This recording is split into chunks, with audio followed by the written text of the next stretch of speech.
Hello everyone, welcome back to lecture 14 of Spatial Statistics and Spatial Econometrics.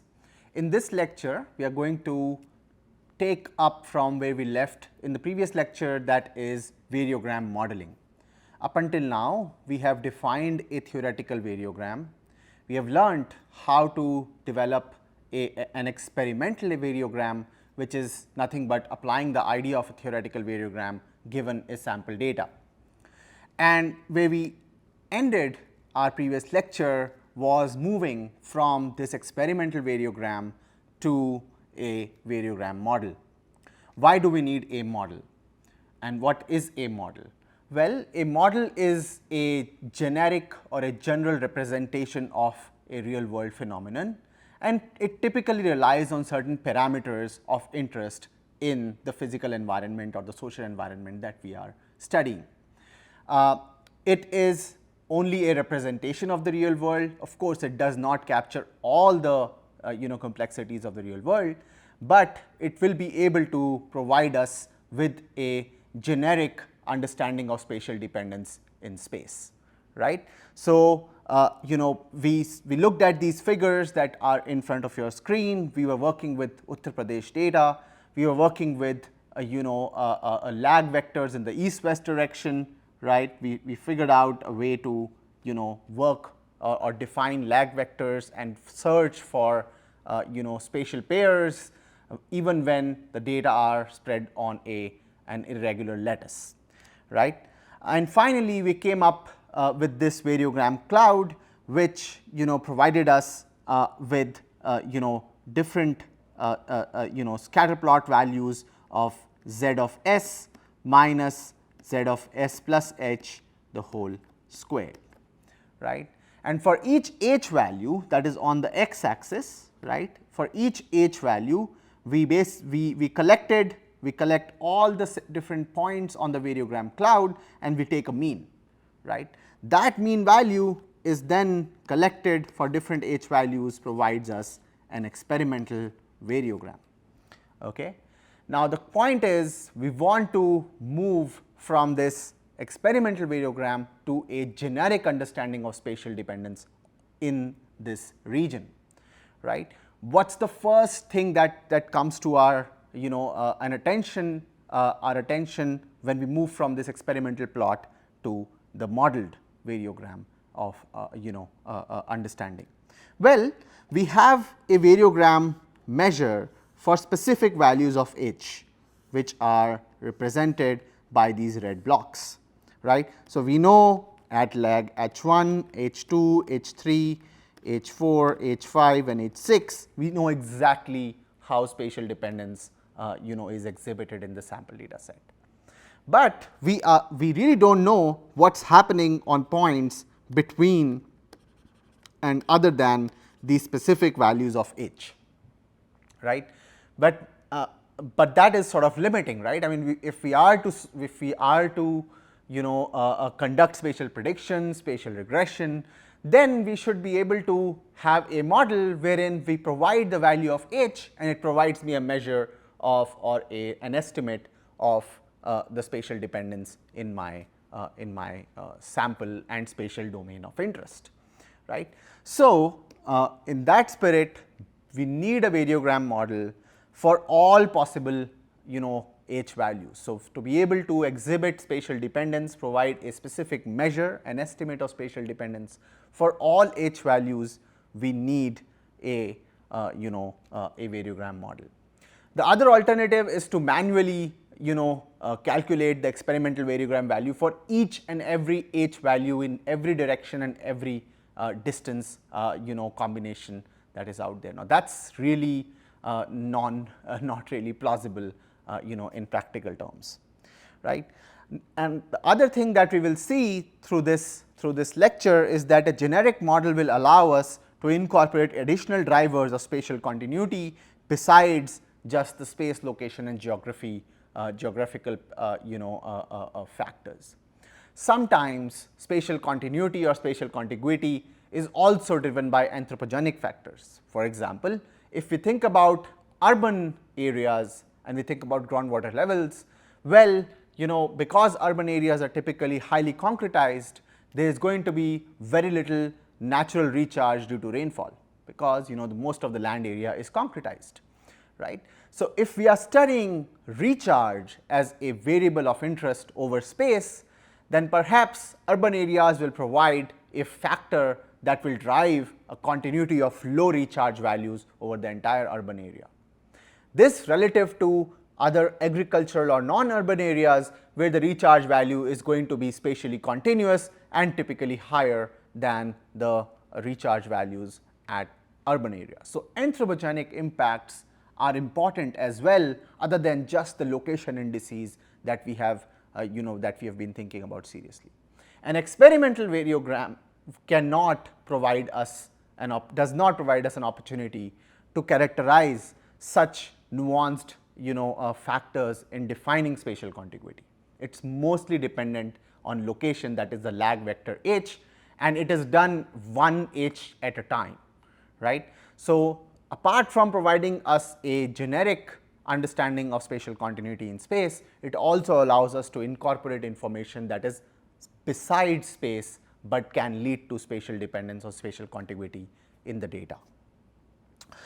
In that in that series of arguments, a variogram model will also be very useful for spatial interpolation or spatial kriging.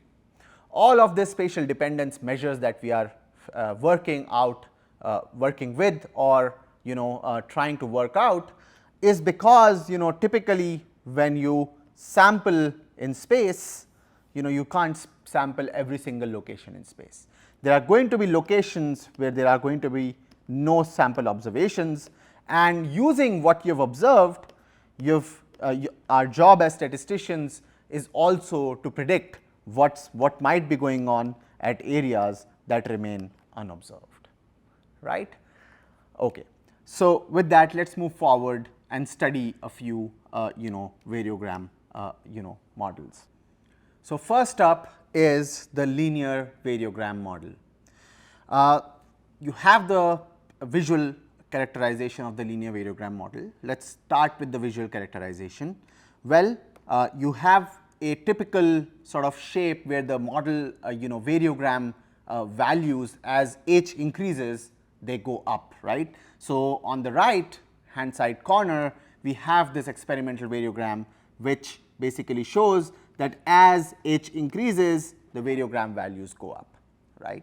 So, we can see our nugget effect, and we can also see that as h goes up, the variogram values are increasing, but they are now increasing in a linear fashion.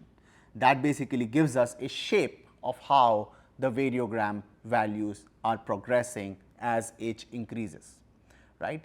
This specific format or structure of evolution of spatial dependence as a function of h is where the modeling is coming at, okay. And it is coming with another parameter, that is the slope of this linear line which exhibits increase in variogram with 1 unit increase in h, right.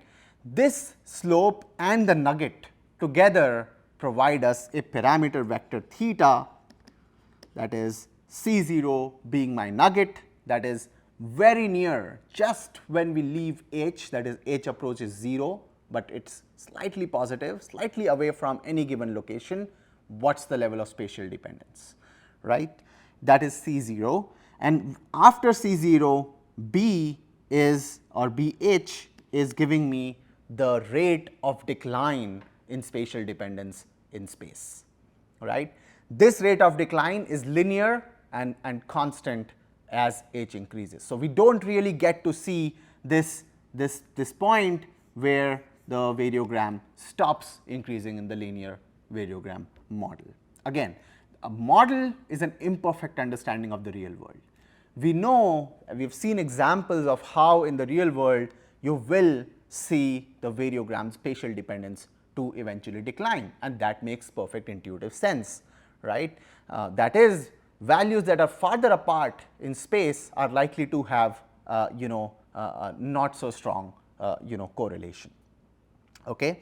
So, let us look at the mathematical form of this linear variogram model. So, linear variogram model is valid in a general d-dimensional real space, and it is given as gamma h colon semicolon theta equals 0 if h equals 0. So, this respects the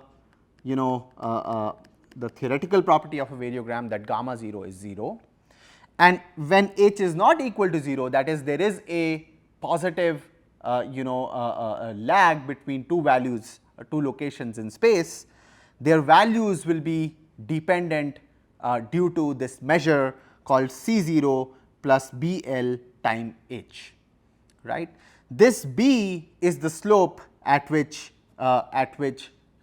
the variogram, the spatial dependence is declining, that is, or alternative, this variogram is rising as h increases, right. C0 is the nugget effect, right, C0 is the nugget effect, and that is when h approaches 0, gamma h theta will be C0.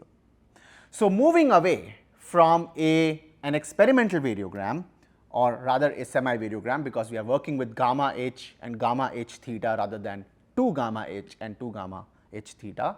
So, I am using variogram and semi-variograms as interchangeable terms, but I am sure you know that 2 gamma h is called as a variogram conventionally, and if I remove this factor of 2 and work with gamma h, I am talking about really the semi-variogram. Okay. So, here in this case, the experimental variogram gave me values gamma h at each given lag in space in my domain of interest, right. With the model, we have this another component of of theta. This theta, which is the parameter vector, is the basic differentiator between the experimental variogram and the modeled variogram.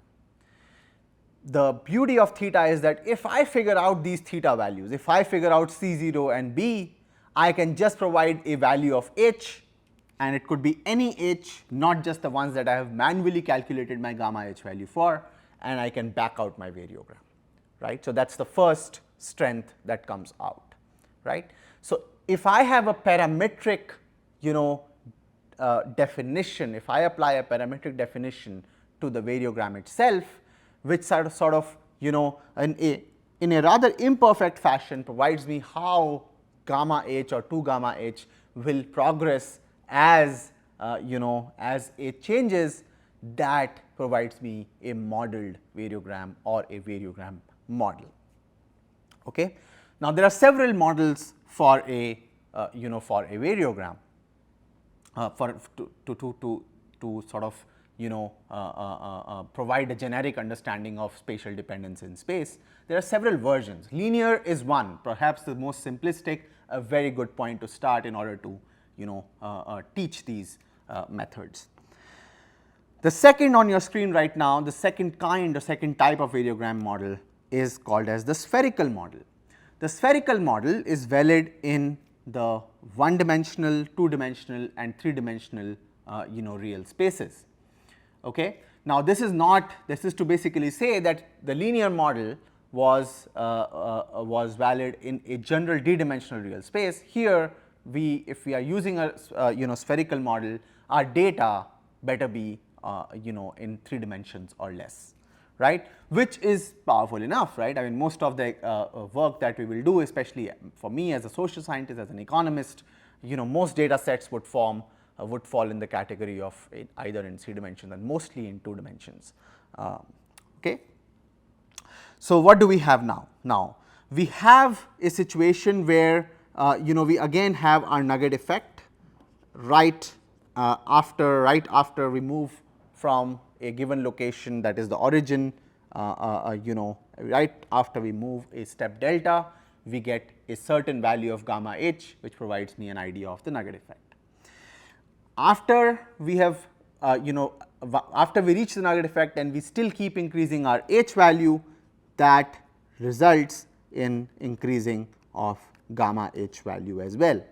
which again follows really well from from what we have learned from experimental variogram and as well as from what we have learned from textbook variogram theory, right.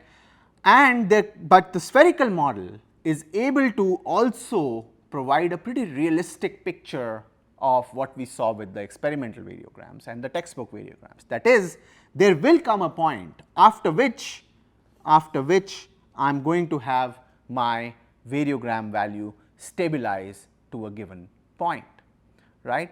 So, the spherical variogram provides us a much more realistic picture of what is happening in the real world. Now, let us come to the mathematical formulation of the spherical variogram and focus on the parameters that allow us to move from the experimental or the calculation of a variogram, manual calculation, to a variogram model which is more generic, such that we can simply provide the value of h, parse it in the model, and it will provide me an estimate of what 2 gamma h should look like. Okay. Now, again I have my theoretical property gamma 0 equals 0 satisfied, so thumbs up. Second, I have C 0 for h between 0 and a value a s. It progresses with C 0 being the negative effect, plus C s times something in a curly bracket minus half something else in another curly bracket. Okay.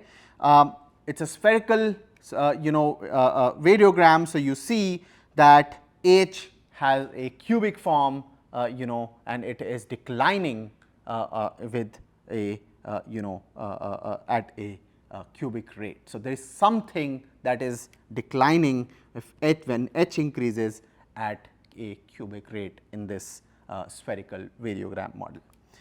My theta space is now C 0, C s and A s, right.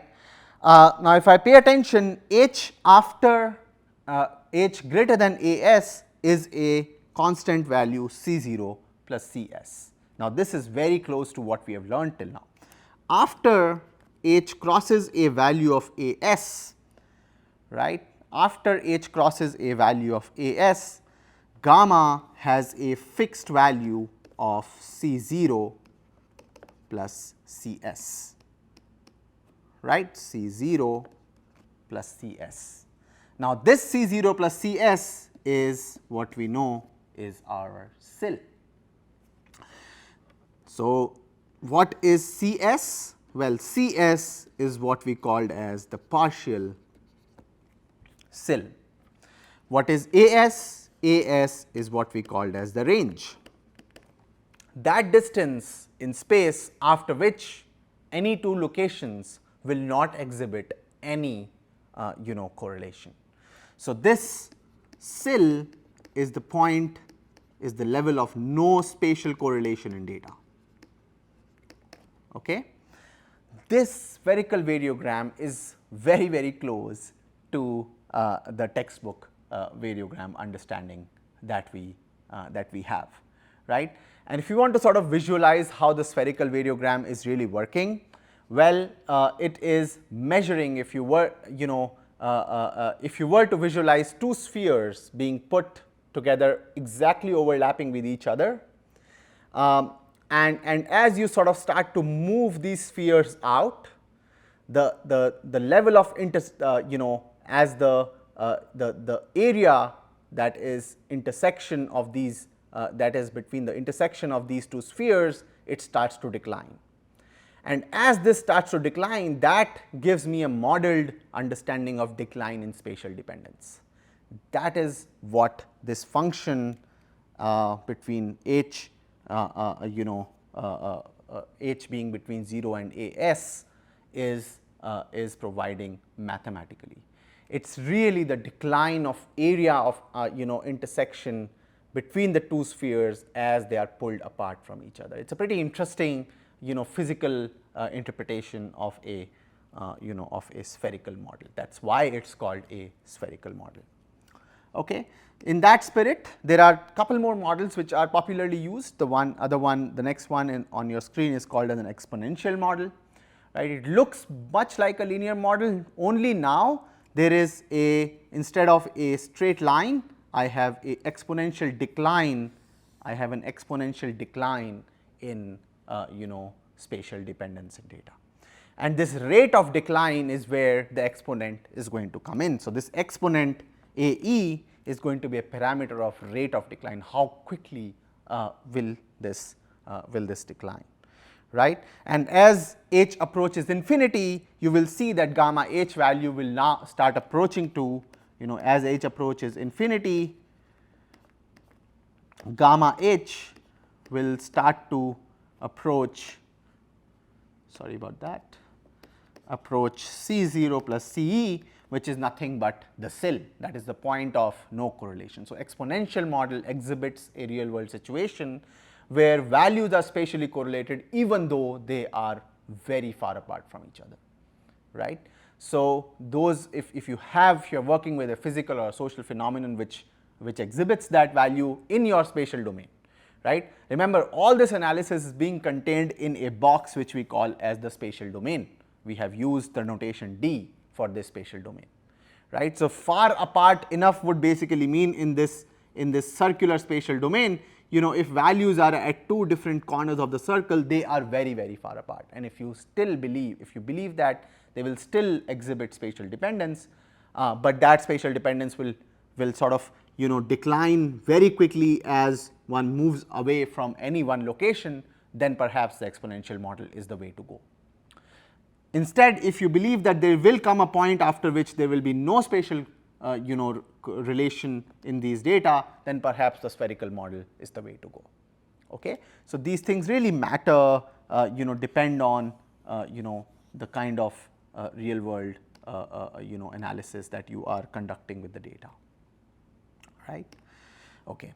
Finally, there is another one called the quadratic model. Again, its parameters will provide us where the nugget is, how far are we going to reach the CIL, what is the rate of reaching there. The only thing is that once you start out from any given location, the decline is increasing at an increasing rate. So, there is a convex function right from this origin of this variogram plot. So, the spatial dependence shoots down very quickly, after which it sort of stabilizes and then it decreases at a decreasing rate, all right. So, it becomes a concave function. So, if you have such a physical interpretation, then perhaps a quadratic model will be better than the spherical model or the exponential model. Okay. Okay. All right. So, now that we have appreciated the value of studying or representing spatial dependence through a model, more specifically a variogram model, and we have seen some variants of these variogram models, the next step is to actually estimate this variogram model. And when I say that we want to estimate a variogram model, what we want to really estimate is the parameters through that is parameter vector theta, that is the essence of the model, right. So, gamma h is the experimental variogram, whereas gamma h theta is the variogram model, that is the modeled variogram, right. So, when we say variogram model fitting, we are basically coming to a point where we want to sort of learn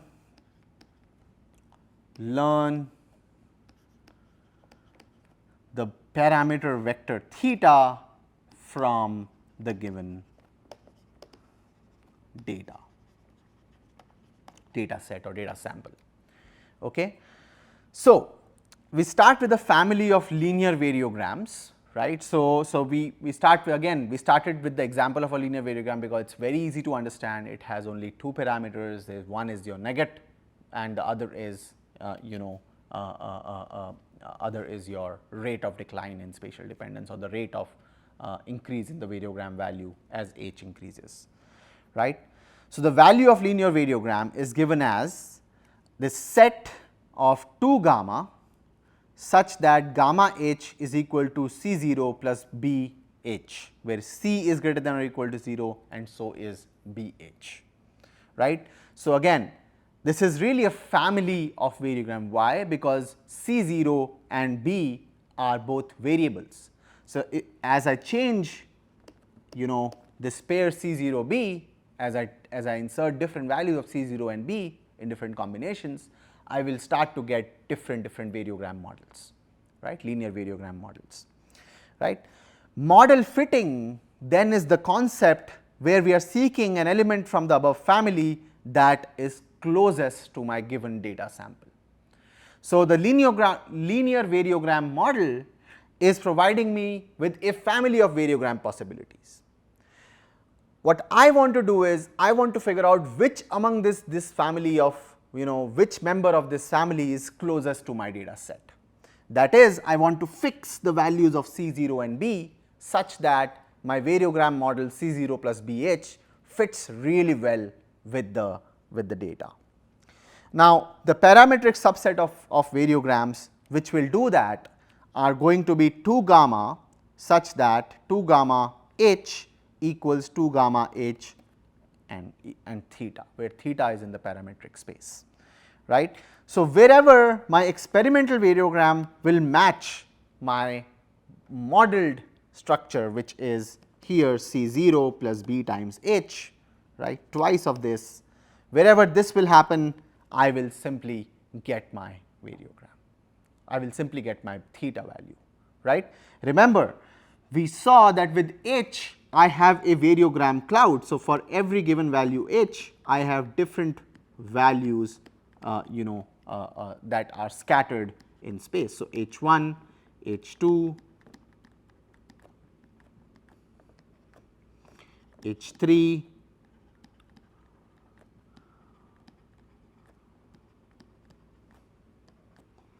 right, H4,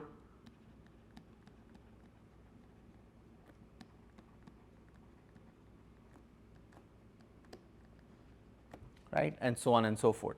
So, I really have a cloud and I have a modeled understanding of what will fit the mean value of this cloud at each value H. So, I am simply going to equate what this at every H1 I have a modeled value of the variogram, which at H1 is going to be equal to C0 plus BH1, right. So, if 2 gamma, which is the experimental value, matches that, that is the family of parametric variograms that we will say are the fitted variograms, and the value of theta or B and C0, that if I can back it out from equating these at every value of H, those values of B and H, B and C0 are going to provide me fitted values of the variogram model. Now, we have to find these theta with some goodness of fit criteria given a sample of spatial data over a stationary domain, very important. If we were working with a non-stationary domain, well, we will not really be able to define a variogram, let alone estimating the parametric vector theta. Okay. So, with this understanding, so we are starting with a general family of variogram models using the parameter vector. Then we are trying to match it with our data and trying to find a close fit. Now, in doing so, there are several algorithms available. Most of these algorithms, in fact, all that we are going to look at in this lecture or in this course are canned in a software. So, when you actually are trying to figure out the theta value that fits or that best represents your data set, well, you will do it on a software. However, in this lecture, we will study the process of getting there, right. These algorithms that are in front of your screen are popular algorithms in general. I mean, they are not restricted to just variogram modeling. Maximum likelihood estimation, least squares estimation and generalized least squares estimation are all very popular algorithms for achieving a good fit for any model and any given data set.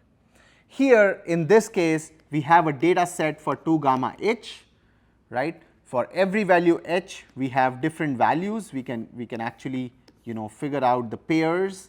For each I comma j pair, we are going to have I1 j1 and so on and so forth, and we are going to have these values, the data that we have for 2 gamma h, right. For these values, we will then try and find the theta value which best represents what's happening with the data, right. So, we have to be estimated is this theta vector, and the algorithm such that the fitted values, that is after we figure out the value of theta, are close enough to the values that are coming from the data set in general. Okay. So, in the next part of this lecture, I am going to go over these 3 algorithms in detail, and hopefully after that variogram model fitting will be will become very clear. Thank you, and see you in the next part.